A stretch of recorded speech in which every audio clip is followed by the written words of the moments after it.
Hello!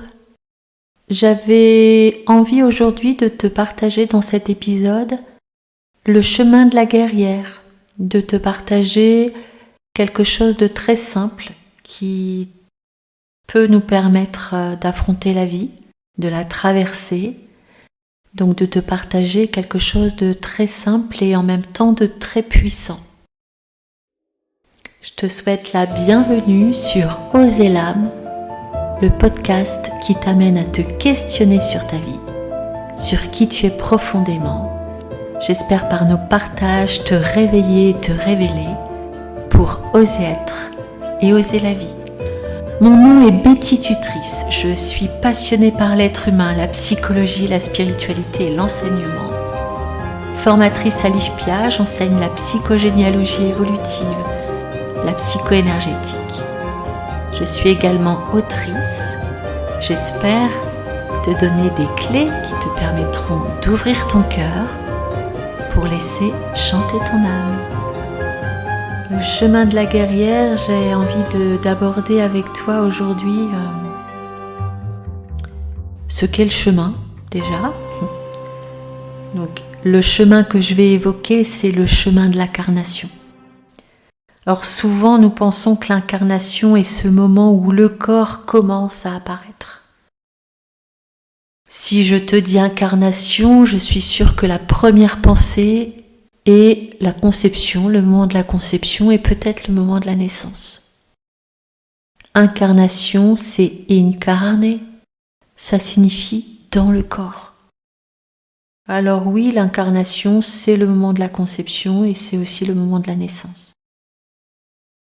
Mais il y a plein de moments d'incarnation dans nos vies. Ce sont tous ces moments qui nous engagent dans la vie. Si tu penses à la conception et à la naissance, ce sont des moments d'engagement dans la vie. Ce sont des moments importants, cruciaux, où il est question de croissance ou de mort. À la conception, la question qui se pose, c'est est-ce que je reste dans ce nid et je grandis, je crois? À la naissance, c'est la même question. Est-ce que je m'engage? À la naissance, il y a un engagement dans le corps de la mère, au niveau du bassin, pour sortir. Et souvent les mères, c'est ce qu'elles décrivent, c'est viscéral, il y a une question de vie et de mort en fait. C'est est-ce que j'arrive à m'engager et est-ce que après cet engagement, je continue à évoluer, je continue à grandir? Eh bien, l'incarnation, ce sont tous ces moments importants de la vie où il est question d'engagement, de croissance, et d'épouser la vie pleinement. Donc les moments d'incarnation que tu peux rencontrer, je reviens sur la conception, sur la naissance. Il y a un très grand moment d'incarnation qui est l'adolescence. Ce moment d'adolescence, c'est un moment où le corps change, où les hormones fluctuent.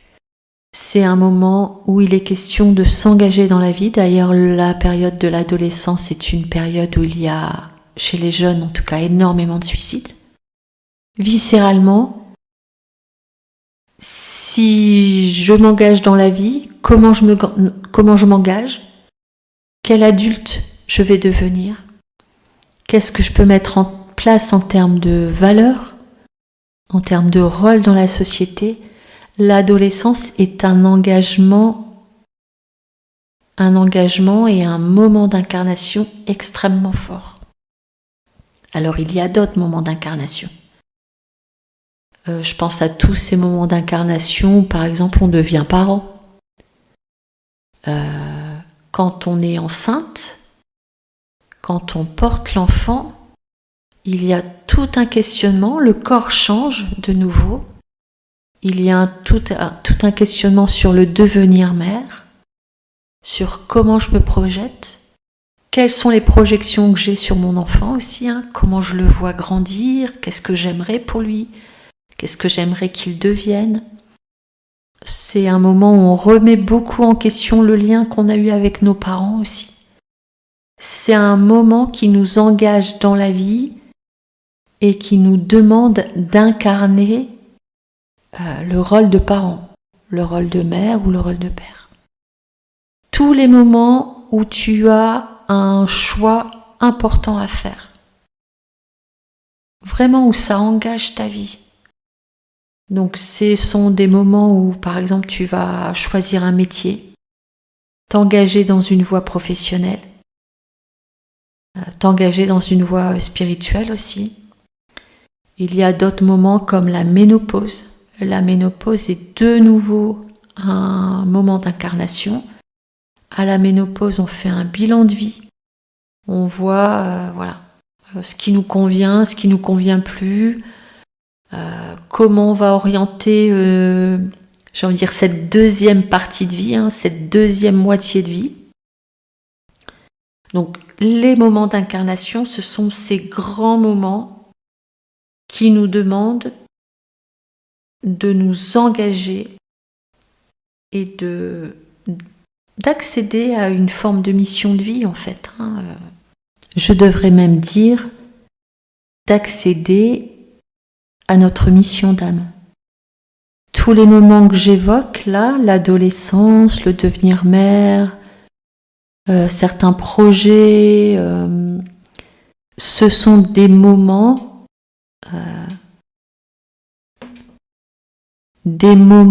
qui nous connectent profondément à une forme de mission d'âme. Alors qu'est-ce que j'entends par mission d'âme ? Alors souvent, les personnes pensent que la mission d'âme, c'est le truc extraordinaire. La mission d'âme, c'est en vérité être profondément relié à ce qu'il y a de plus vivant en nous. Accepter de devenir adulte, c'est se relier pleinement à la vie qu'il y a en nous.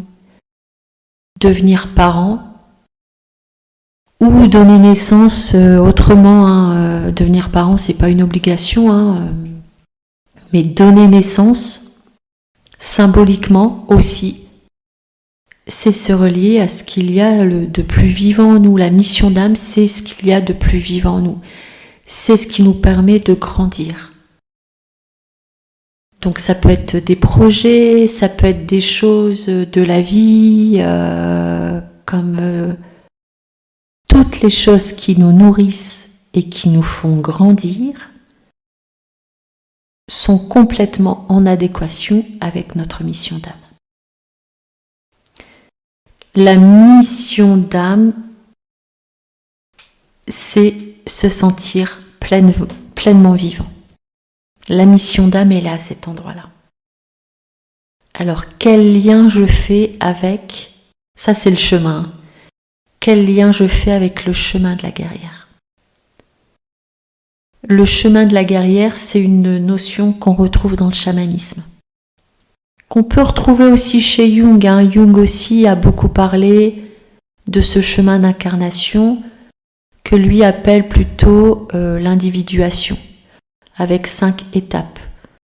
La première étape, c'est l'adaptation. En fait, on s'adapte à un milieu, on fusionne avec un milieu, on est en fidélité avec nos parents, avec l'histoire qu'on a reçue, on est dans une forme de continuité. Et puis, il y a une deuxième étape qui arrive, qui est la prise de conscience. La prise de conscience, c'est on est à l'étroit. On sent qu'on a besoin de grandir. Souvent, à cet endroit-là, il y a des souffrances.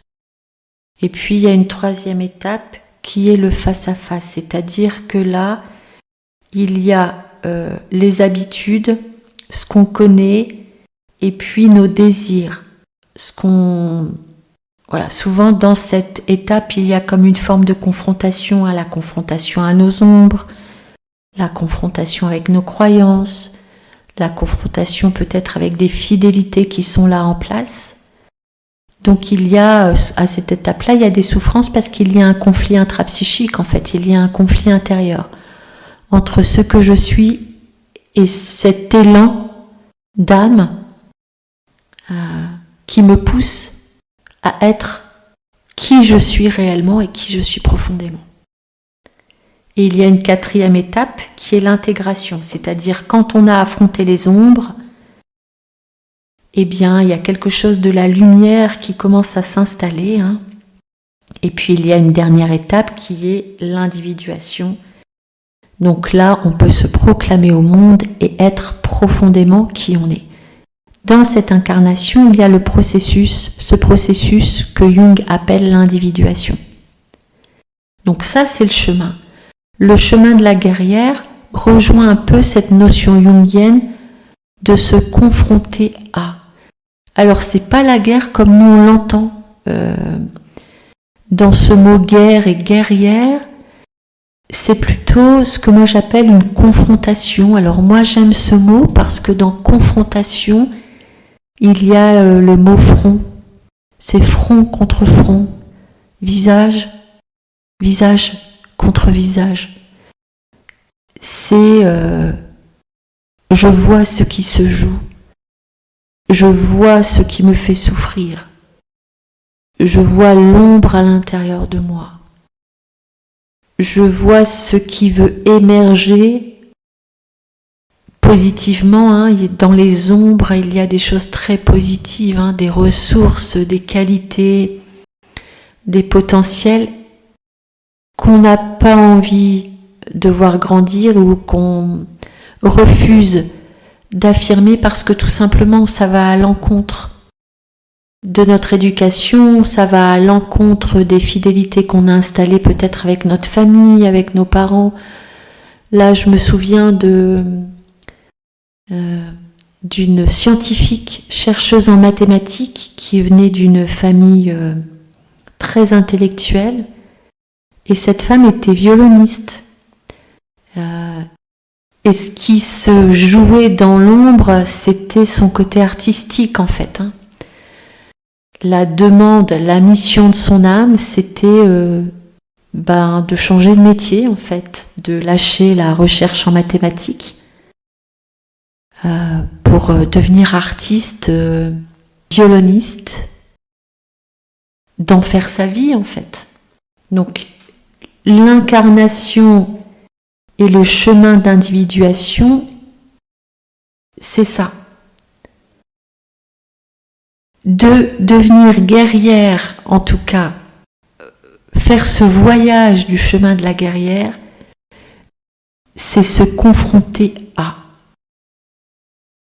Donc, il y a quelque chose de très puissant là-dedans.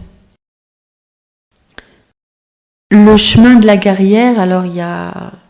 Là, je vais évoquer la tribu Lakota, donc les Amérindiens, une tribu amérindienne en tout cas. Pour entamer ce chemin de la guerrière, moi, ce que j'aime dans le chamanisme, c'est que on n'entreprend jamais les voyages comme ça. Pour entreprendre le chemin, il faut pouvoir accueillir, reconnaître certaines qualités. En tout cas, vouloir les développer pour pouvoir accéder à des zones de lumière à l'intérieur de nous. L'ombre s'affronte avec la lumière. On le sait bien, c'est la lumière qui chasse l'ombre. C'est pas l'inverse. Donc pour pouvoir affronter nos ombres, il faut pouvoir reconnaître et développer en nous certaines qualités. Alors chez les Lakota, il y a 4 qualités à développer, qui sont le courage, qui est une force d'âme, les émotions, contacter les émotions, les accueillir, la générosité et la sagesse. Alors ça, ce sont les 4 vertus à développer dans la tribu Lakota. Souvent, quand j'accompagne des personnes en thérapie, moi je me dis quand il y a à l'intérieur de nous plein de qualités et que c'est important de se dire voilà quelles sont mes qualités et voilà sur quoi je peux m'appuyer pour cheminer et pour faire ce chemin de la guerrière. Donc moi, ce que j'aime faire en thérapie, c'est prendre parfois des moments pour nommer les qualités de la personne que j'accompagne. Vous êtes courageuse, vous allez y arriver. Vous êtes entière, vous êtes généreuse. Et en fait, ça permet à la personne d'avoir un point d'appui pour se confronter à quelque chose qui est là de difficile dans la vie. Pour cheminer le chemin de la guerrière, c'est aussi traverser les épreuves pour être enseigné, pour rebondir et pour pouvoir, à partir de ces épreuves difficiles, développer des choses extraordinaires, donner un nouvel élan à sa vie. Et puis, il y a un rituel que moi je trouve extrêmement important, un rituel qui est très utilisé dans toutes les voies spirituelles. Là, je pense au bouddhisme, mais je pense aussi à la spiritualité chrétienne, dans le chamanisme aussi, on peut utiliser ce rituel, qui est le rituel du don du prénom spirituel. Chez les catholiques, on le sait, le prénom qui est donné à l'enfant, alors si la famille est croyante et s'il y a un baptême, le prêtre va toujours faire le lien avec le saint qui correspond au prénom. Parce que le saint a des vertus, le saint a des qualités qui sont propres à chaque saint fêté en fait. Dans les tribus amérindiennes, lorsque l'enfant grandit et lorsqu'il doit s'engager dans la vie adulte, il y a des rituels où on va donner à cet adolescent, à ce futur adulte, un nom spirituel. Souvent, le nom spirituel, il évoque une qualité que la personne a ou une qualité que la personne doit développer. Alors moi, j'ai reçu un nom spirituel dans la tradition spiritualiste, donc dans la tradition de la médiumnité anglo-saxonne. Mon nom spirituel est Rose. Et ce nom m'a été donné parce que Rose évoque l'amour inconditionnel. Moi, je trouve que c'est un rituel intéressant parce que c'est comme les 4 vertus, ça nous permet, quand on sait qu'on vit un moment difficile, quand on sait que c'est un moment d'incarnation extrêmement fort, quand on sait que c'est un passage qui nous demande de nous confronter à nos ombres, eh bien on peut prendre appui sur le nom spirituel qu'on a reçu. Donc pour recevoir un nom spirituel, tu peux très bien demander à quelqu'un en qui tu as confiance et qui a une pratique spirituelle, de prendre un temps de méditation, un temps de réceptivité pour recevoir un nom pour toi, un prénom. Tu peux aussi toi-même simplement te connecter à ta spiritualité et demander à recevoir un prénom. Alors ça peut être au travers d'un rêve ou simplement en état méditatif. Et lorsque tu en as besoin, tu fais appel à cet être spirituel que tu es à travers ce nom. Et ça te permet de cheminer avec toutes tes qualités et toute ta puissance. Voilà pour cet épisode sur le chemin de la guerrière. Si tu fais ce rituel, si tu as envie de partager le nom que tu as reçu, n'hésite pas à me contacter, à partager ton expérience sur les réseaux sociaux. Et je te dis à bientôt. Merci d'avoir passé ces quelques minutes avec moi. J'espère que cet épisode t'a plu. Abonne-toi au podcast si tu souhaites me suivre, t'inscrire à la newsletter et me suivre sur les réseaux sociaux. À bientôt.